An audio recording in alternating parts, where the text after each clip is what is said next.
สวัสดีค่ะก็กลับมาช่อง Easy Home อีกแล้วนะคะช่องอะไรง่ายๆอยู่ที่บ้านกับนุกอีกแล้วค่ะวันนี้นะคะนุกมาชวนทำสบู่ใบเตยกันนะคะซึ่งใช้น้ำมันเป็นส่วนผสมหลักกันนะคะในการทำก่อนไปดูอย่าลืมกดไลค์กดแชร์และกด Subscribe ค่ะหลังจากที่เรานะคะเอาสบู่เอาน้ำมันนะคะไปตั้งให้ร้อนแล้วเราพักส่วนนี้ไว้นะคะปิดฝาไว้แล้วเดี๋ยวเรานะคะจะไปทำในส่วนของนี่เลยค่ะโซดาไฟกันต่อนะคะกับน้ำผสมเพื่อที่จะมาละลายในส่วนนี้กันค่ะเรามาละลายน้ำกับโซดาไฟกันนะคะโดยที่เราจะเอาโซดาไฟนะคะใส่ลงในน้ำนะคะไม่ใช่น้ำใส่ในโซดาไฟเนาะค่อยๆใส่ค่ะต้องใส่ถุงมือทุกครั้งนะคะที่ทำแล้วก็ทำในอากาศที่ถ่ายเทได้สะดวกนะคะอันนะคะให้เพื่อนๆนะคะคนให้เข้ากันนะคะจนไม่เหลือโซดาไฟอีกเลยนะคะ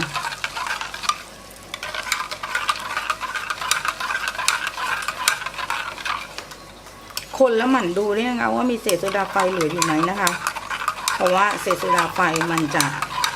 แล้วก็จะดูก็คือเป็นการทำปฏิกิริยานะคะระหว่างความร้อนนะคะให้มันร้อนๆไปเลยเนาะนะคะร้อนต่อร้อนมาเจอกันนะคะทีนี้เราก็ไปใส่ในน้ำมันกันค่ะนะคะให้เป็นสายค่ะเห็นไหมอย่าเยอะนะคะเพราะไม่งั้นเดี๋ยวมันจะล้นฟูค่อยๆเทนะคะ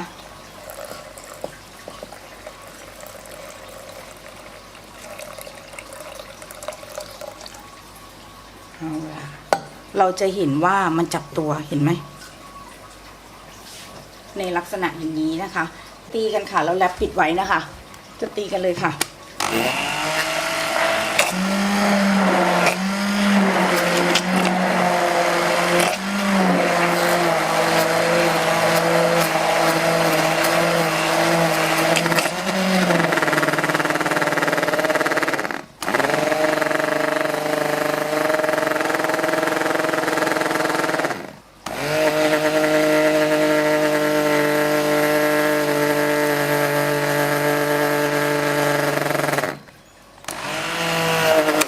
ตีจนเป็นนมข้นหวานนะคะแล้วถึงจะหยุดนะคะแล้วก็แรปปิดไว้นะคะให้มันสุก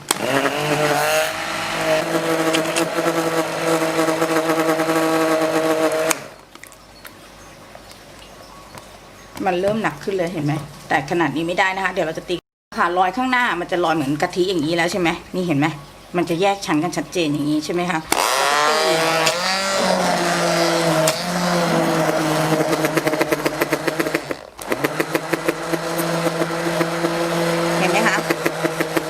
เพื่อนๆจะเห็นอย่างนี้แล้วใช่ไหมเพื่อนๆก็ใช้แรปนะคะปิดไว้ค่ะเพื่อที่จะทำชั้นต่อให้ความร้อนมันระอุอยู่ในนี้ไปเรื่อยๆนะแล้วเดี๋ยวพอมันขึ้นโวคาโดเยอะเราก็มาตีให้ลงนะเดี๋ยวเราจะแรปปิดไว้กันนะคะก็ใช้แรปอาหารนี่แหละค่ะปิดไว้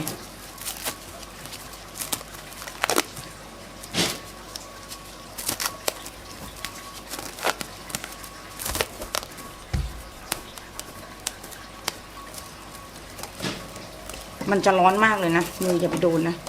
บอกเลยว่าร้อนมากเพราะว่ามันมีความร้อนสะสมนะคะจากนะคะในส่วนของ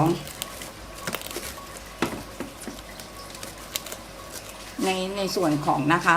ปิดย้ายมีรอยเลยนะให้มันระอุไว้อย่างนี้นะคะมันจะมีความร้อนสะสมนะคะในส่วนของเขาเรียกอะไรนะเนี่ยรอให้มันสุกเห็นไหมคะ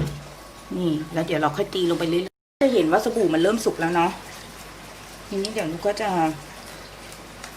ทำอีกรอบหนึ่งคุณมันอีกรอบแล้วปิดเพราะว่ามีความรู้สึกว่ามันยังไม่ได้ความรู้สึกตัวเองนะวัสดุสิ้นเปลืองเลยแหละ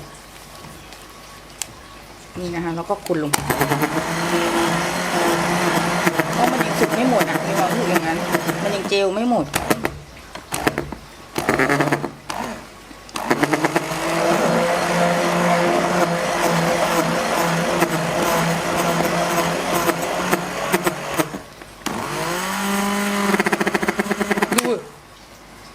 พองขึ้นอย่างนี้เลยเห็นไหมเราต้องให้มันเจลให้หมดนะคะเราค่อยๆตีแล้วก็ใส่ลงไปนะคะแล้วก็ปิดไว้อีกนะคะให้มันเจลคือต้องเจลหมดทั้งก้อนนะคะช่วงนี้คือต้องระวังหน่อยเห็นไหม มันเหมือนลาวาภูเขาไฟเลยอะเหมือนลาวาภูเขาไฟอะคือทำสบู่อะจริงๆแล้วก็ชอบนะระหว่างทำขนมกับทำสบู่ชอบอะไรมากกว่ากันโดยส่วนตัวชอบทำขนมเพราะชอบกินแต่ตอนนี้ก็เริ่มมีปัญหาคือเริ่มอ้วนแล้วก็เลย ต้องหันกลับมาทำสบู่อีกเหมือนเดิมนี่นะแล้วเดี๋ยวปิดไว้อีกนะคะซึ่งอันเนี้ยมันจะเปลืองหน่อยนึงนะเราบอกเพื่อนๆเลยว่า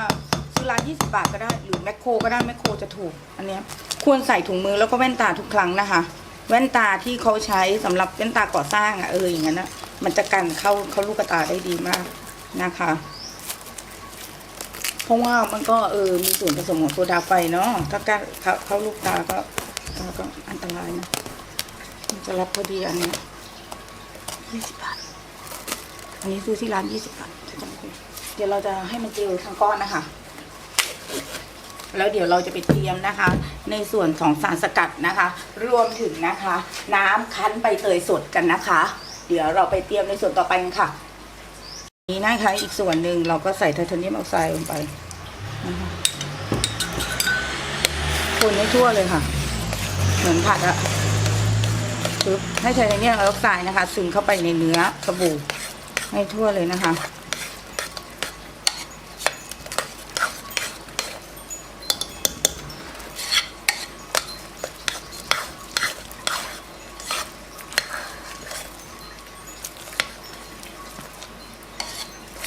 ซึ่งเราต้องเตรียมโมนนะช่วงนี้เราต้องทำเร็วๆนะคะต้องเร็วที่สุดนะ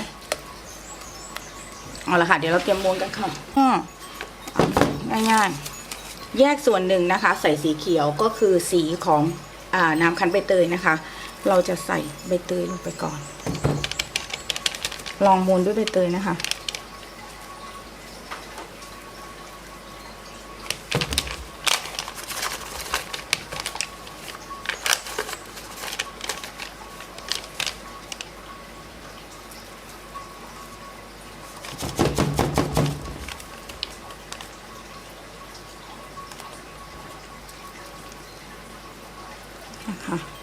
ลองมูนด้วยใบเตยนะคะ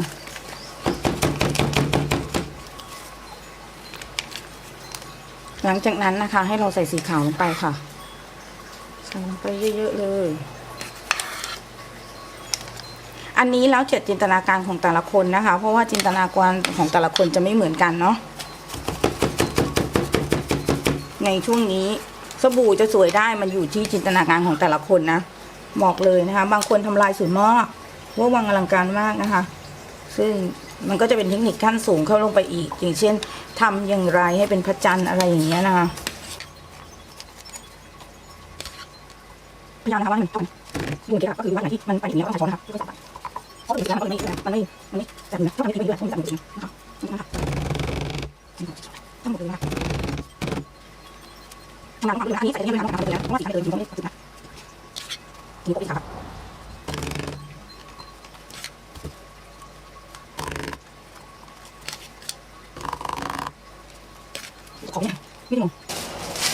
โดยที่เราจะใช้ถุงบีบเค้กอย่างนี้แล้วก็หัวอย่างนี้นะแล้วเดี๋ยวเราผสมสี2 อันนี้แล้วบีบบนกันค่ะ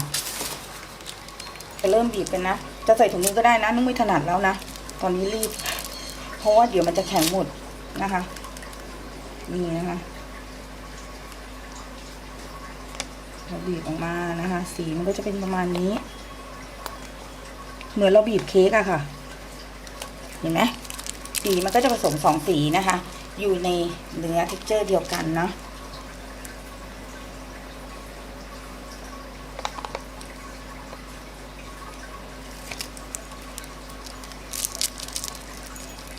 ต้องรีบทำอ่ะถ้าไม่รีบทำนะคะมันก็จะแข็งเร็วแข็งหมดเลย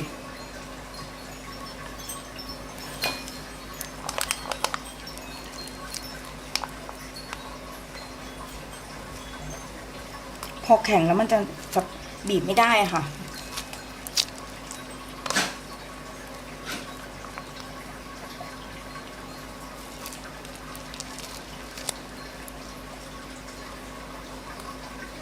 หัวนี่ก็คือหัวบีบเค้กนะคะอันเนี้ย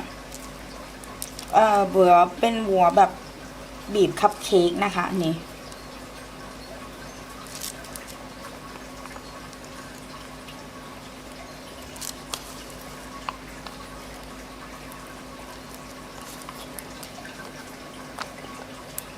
นนี้ยังเหลืออยู่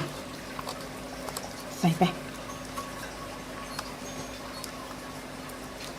ก็เป็นลายประมาณนี้แล้วเดี๋ยวเรารอให้มันแห้งแล้วเดี๋ยวเราค่อยมาตัดกันนะคะ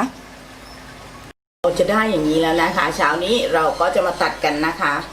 ก็เหมือนเค้กเลยนะจริงๆอ่ะถ้าทำเป็นก้อนกลมๆคือเค้กเลยนะแต่นี่เป็นเค้กสี่เหลี่ยมนะคะเดี๋ยวจะตัดนะดูลายข้างในกันค่ะ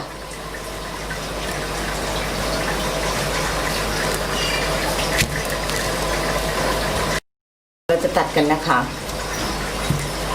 แล้วเราต้องตากสบู่ให้แห้งอีกเนาะเดี๋ยวเราจะตัดกันไปเรื่อยๆนะคะ